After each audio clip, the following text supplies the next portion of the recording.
जिस घर में गंदगी होती है उस घर में ना सुख होता है और ना लक्ष्मी की कृपा मिलती है।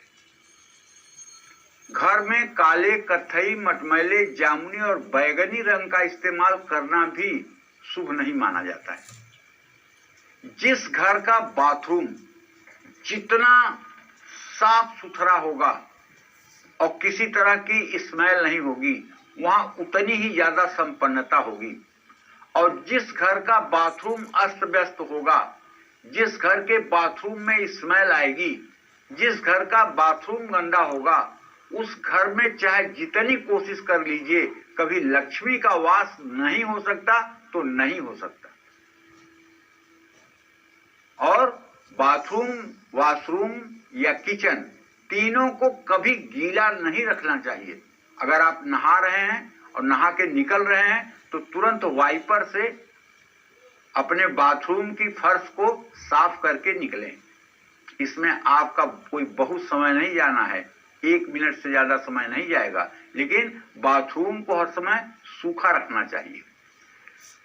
रात में कपड़े सुखाने से भी सुख छिन जाते हैं। ब्रह्म मुहूर्त और संध्या काल में झाड़ू लगाने से, घर में मकड़ी के जाले होने से दुख बढ़ते हैं।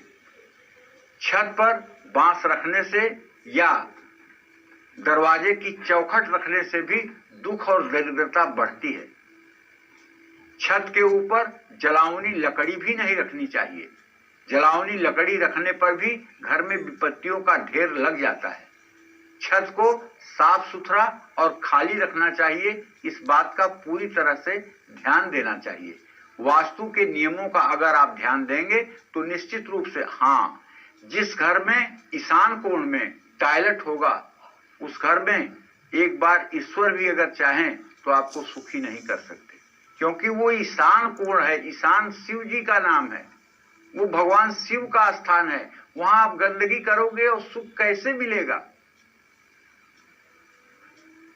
और मैं तो सभी बिल्डरों से भी कहना चाहता हूं कि आप इतना पैसा खर्च करके जब प्लानिंग करते हैं तो आपको वास्तु के हिसाब से घर बनाने में कौन सी परेशानी आती है। अगर आपके दांत गंदे रहते हैं, आप प्रॉपर तरीके से ब्रश मंजन दातुन नहीं करते हैं और बार बार आपको थूकने की आदत है, नाक कान में बार बार उंगली डालते हैं, तो इससे भी आपके शारीरिक कष्ट बढ़ेंगे। भोजन करने के बाद थाली में हाथ नहीं धोना चाहिए। भोजन करने के बाद थाली को टेबल पर नहीं छोड़ना चाहिए। पलंग के नीचे थाली को नहीं रखना चाहिए। जूता पहनकर कभी भी भोजन नहीं करना चाहिए। अमावस्या के दिन घर में झाड़ू नहीं लाना चाहिए खरीद कर, इससे दरिद्रता आती है, नकारात्मक ऊर्जा बढ़ती है, बरकत चली जाती है। भादों के महीने की अमावस्या के दिन भी घर में आटा खरीद कर नहीं लाना चाहिए। अमावस्या के दिन तेल नहीं लगाना चाहिए। अमावस्या पर पितरों का दिन है, ऐसे में देव कर्म के लिए पूजन सामग्री भी अमावस्या के दिन खरीद कर नहीं लानी चाहिए। अमावस्या के दिन मांस मदिरा का सेवन भूल करके भी नहीं करना चाहिए।